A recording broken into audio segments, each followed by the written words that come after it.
Peyğəmbərin üzr istəyirəm, məsələn, Peyğəmbərin tamamilə günahsız olması və s. Bu cürə absurd fikirləri insanlara aşılamaqla Peyğəmbəri biz özümüzə nümunə ola biləcək şəxs qismindən ayırıb, nümunə ola bilməyəcək şəxslər kateqoriyasına daxil eləmiş oluruq. Şamil, siz nə fikirləşirsiniz? Məsələn, Elşad müəllim deyir ki, Peyğəmbərin tamamilə günahsız olduğunu deyirlər. Yəqin demək istəyirsiniz ki, bu da həqiqətə uyğun ola bilməzsə, o da insandır. Günahsız belə, onu gəlin altına xətt çəkəyim. Peyğəmbərin Allahın elçilik vəzifəsini yerinə yetirərkən heç bir günahı yoxdur. Ümumiyyətlə, Quran-Kərimdə də konkret ayə var ki, sənin keçmiş və gələcək günahların bağışlanmışdır. O mənada demirəm.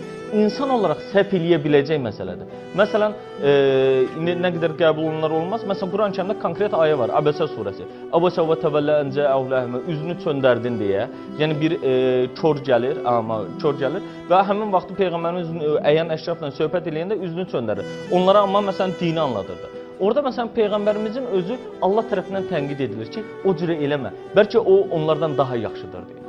Ümumiyyətlə, dində xurafatın dinə vurduğu zərbə çox böyükdür. İnsanlar bəzən dini xurafatla qarışdırırlar. İstər Peyğəmbər, istər Həzrət Əli ilə bağlı, istər digər insanlarla bağlı bəzən həqiqətlə uyğun olmayan, həqiqətə uyğun olmayan çox şişirdilmiş sözlər danışılır və belə deyək, bu cəhətdən də düşünən ziyalı insanların gözündən düşür dini dəyərlər. Yəni, əsasən bəzən dinini təbliğ edən insanların bəzilərinin savadsızlığı, xurafata meyilli olması, bu, belə deyək, ümumiyyətlə, din haqqında yanlış təsəvvürün yaranmasına gətirib çıxarır və xüsusilə də gənc nəsildə dinə qarşı bir inamsızlıq yaradır. Yəni, əslində, bayaq da dediyimiz kimi, din təbliği ağla və məntiqə əsaslanmalıdır.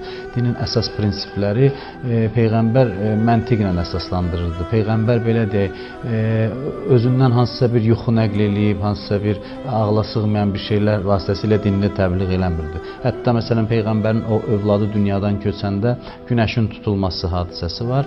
Yəni, günəş tutulur və insanlar bunun Peyğəmbərin övladının ölməsi ilə, dünyasının dəyişməsi ilə əlaqələndirir. Peyğəmbər dərhal minbərə çıxıb və deyir ki, günəşin tutulmasının mənim övladımın vəfatı ilə heç bir əlaqəsi yox. Bu təbii bir hadisədir. Yəni, hətta belə susmağı ilə belə insanların xurafata yönəlməsinə razılıq verə bilmir. Əslində, bu belə zahirən baxdıqda Peyğəmbərin xeyrinə olan bir baxış idi. İnsanlar belə düşünür ki, Peyğəmbərin hörməti Allah yanında çoxdur. Amma Peyğəmbərin dəvətində belə məsələlərə ehtiyac yox idi. Çünki elm inkişaf elədikcə onsuz da günəş tutulmanın adi bir hadisə olduğu üzə çıxacaqdır. Peyğəmbər gələcəyi düşünərək, məntiqə, ağla söykənərək təbliğ eləyir. Amma burada biraz mübahisəli məsələlər var. Peyğəmbərin məsumluğu ilə bağlı. Yəni, burada müəyyən məzhəblərin də fərqli yanaşması olur, müəyyən alimlərin də fərqli yanaşması olur. Mənim şəxsən görüşümə, bizim etiqadımıza əsasən Peyğəmbər doğulduğu gündən dünyadan köçənə qədər məsum bir şəxsdir. Günahdan sığortalanmış bir şəxsdir. Əslində, Quranda nümunə ayəsi ki var. Allah buyurur ki, səni biz nümunə qərar verdik. Bir sadə bir misal deyim.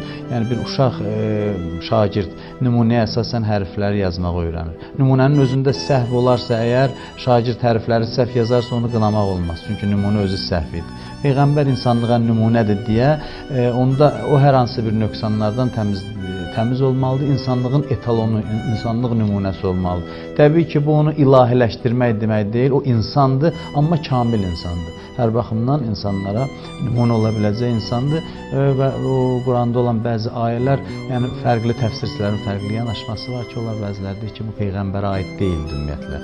Yəni, yanında olan bəzi səhabələr aid idi. Yəni, Peyğəmbər məsum olmaqla bərabər, insanlara nümunə olmaqla bərabər, eyni zamanda insan idi. Bunu unutmaq lazım deyil və əslində biz Peyğəmbəri böyütmək istəyib, hansısa bir həqiqətə uyğun olmayan hadisələr özümüzdən uydururuqsa, əslində dinə qarşı bir təhqirdir.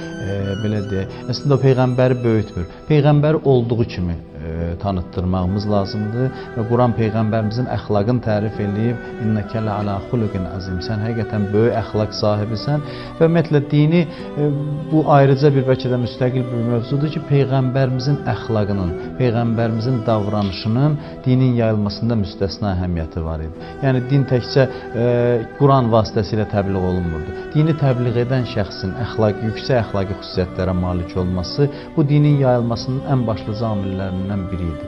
Yəni insanlar ona görə bizim peyğəmbərin dininə bağlanırdılar.